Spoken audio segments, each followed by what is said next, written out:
chào tất cả mọi người. Chào mừng mọi người đã đến với kênh YouTube của Noli. Trong series móc len đơn giản lần này, Noli sẽ hướng dẫn cho mọi người 3 cách cơ bản để thực hiện một vòng tròn ma thuật. Đầu tiên, các bạn cần chuẩn bị cho Noli một cuộn len sợi. Tiếp theo là một cây kim móc.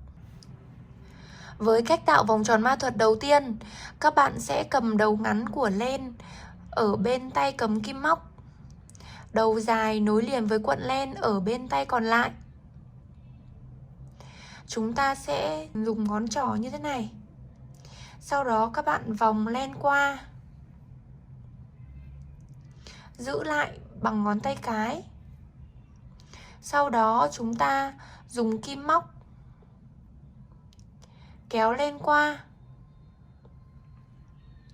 rút ngón tay trỏ ra, lên cho mình mũi móc xích. Như vậy là các bạn đã tạo được một vòng tròn ma thuật. Đây là cách đầu tiên. Bây giờ mình sẽ móc thử cho các bạn xem 10 mũi kép đơn vào vòng tròn ma thuật thì nó sẽ như thế nào nhé. Chúng ta sẽ lấy len này, đâm vào vòng tròn ma thuật.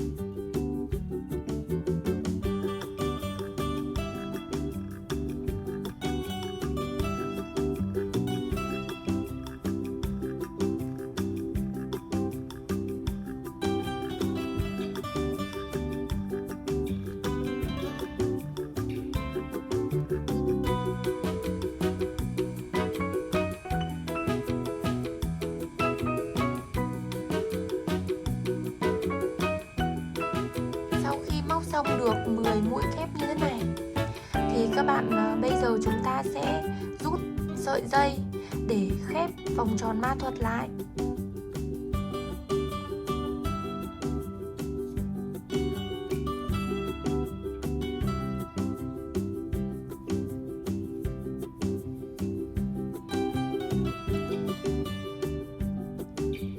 Sau đó thì chúng ta sẽ trượt mũi.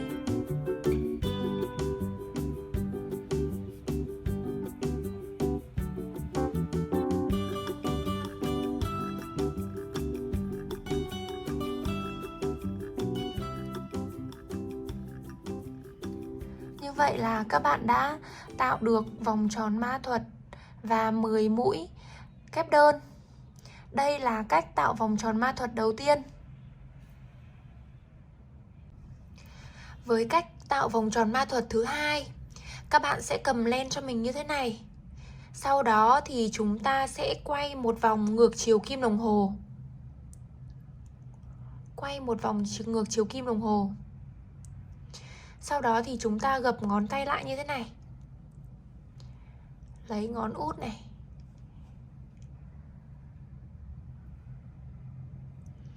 các bạn chú ý quan sát nhé. Chúng ta sẽ gập ngón tay lại. Sau đó thì lấy len này, dùng ngón cái và ngón giữa để giữ cái điểm này của sợi len. Sau đó thì các bạn dùng kim móc đâm vào vòng tròn. Chúng ta sẽ móc là 3 mũi móc xích. Các bạn sẽ được nút thắt đầu tiên này. Chúng ta sẽ móc 1 2 3. Bây giờ chúng ta sẽ móc 10 mũi kép đơn vào vòng tròn ma thuật. Thì ở đây mình sẽ coi cái mũi móc đầu tiên này là vòng tròn ma thuật. Thì chúng ta sẽ lấy len đâm kim vào cái mũi móc đầu tiên này nhé.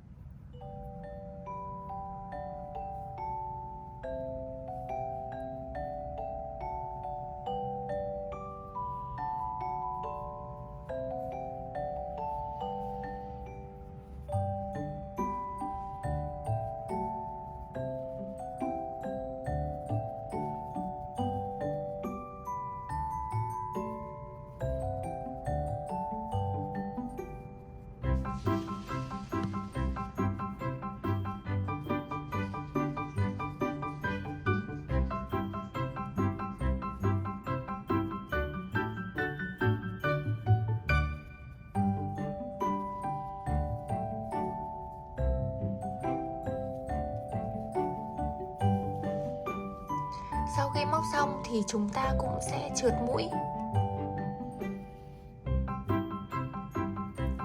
và kết thúc được là 10 mũi kép đơn. Thì các bạn có thể thấy là ở đây chúng ta sẽ không tạo vòng tròn ma thuật giống cách 1, mà chúng ta sẽ tạo vòng tròn ma thuật bằng cách coi mũi móc xích đầu tiên là vòng tròn ma thuật và chúng ta sẽ móc 10 mũi kép đơn vào cái mũi đầu tiên đó. Như vậy là chúng ta cũng đã hoàn thành được vòng tròn ma thuật rồi.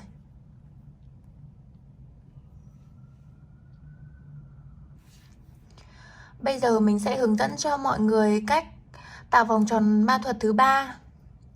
Đó là các bạn sẽ gây cho mình 4 mũi móc xích.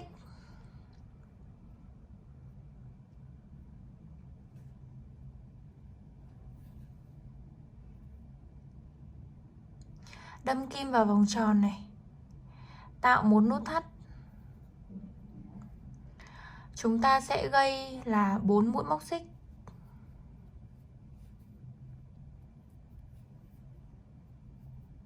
Sau đó các bạn đâm kim vào mũi móc đầu tiên.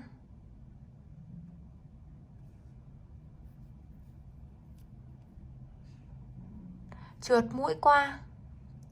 Bây giờ chúng ta đã tạo được một vòng tròn này. Một vòng tròn gồm 4 mũi móc xích. Các bạn sẽ lên cho mình là 2 mũi móc xích nữa.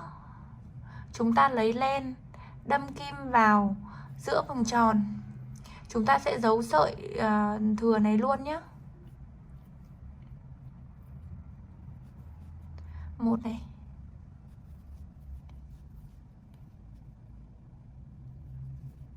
hai,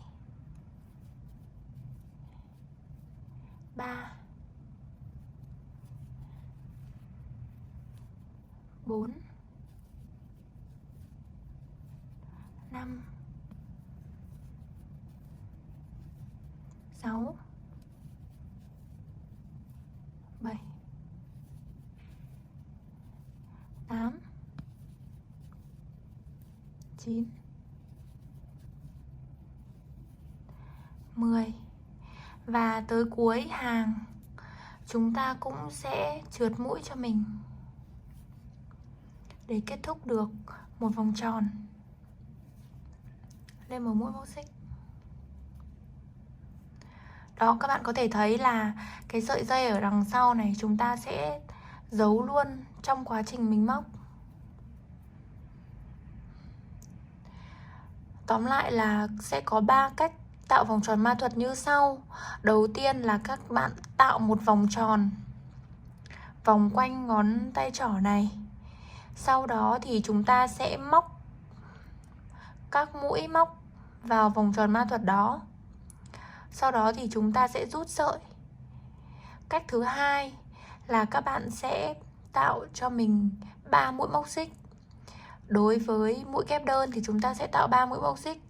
Đối với mũi đơn thì chúng ta sẽ chỉ tạo 2 mũi móc xích, bởi vì là sẽ có một mũi móc xích là chiều cao của mũi đơn. Còn với mũi kép đơn thì chúng ta cần phải tạo 2 mũi móc xích, vì 2 mũi móc xích đó chính là chiều cao của mũi kép đơn. Còn một mũi móc xích còn lại, chúng ta sẽ coi mũi móc xích đó chính là vòng tròn ma thuật, và chúng ta sẽ móc tất cả các mũi vào bên trong cái mũi móc đó. Cách thứ ba là chúng ta tạo vòng tròn ma thuật bằng cách là tạo 4 mũi móc xích.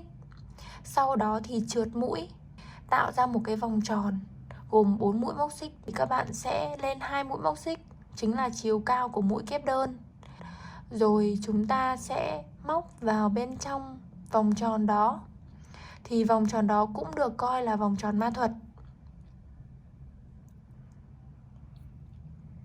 Như vậy là các bạn đã biết 3 cách cơ bản để chúng ta tạo vòng tròn ma thuật. Nếu các bạn có những cách tạo vòng tròn ma thuật khác thì hãy chia sẻ với mình ở bên dưới bình luận của video này nhé. Đừng quên ấn like và subscribe kênh YouTube của Noli Handmade. Bấm vào biểu tượng quả chuông để là người sớm nhất xem được video mới nhất của Noli. Bye!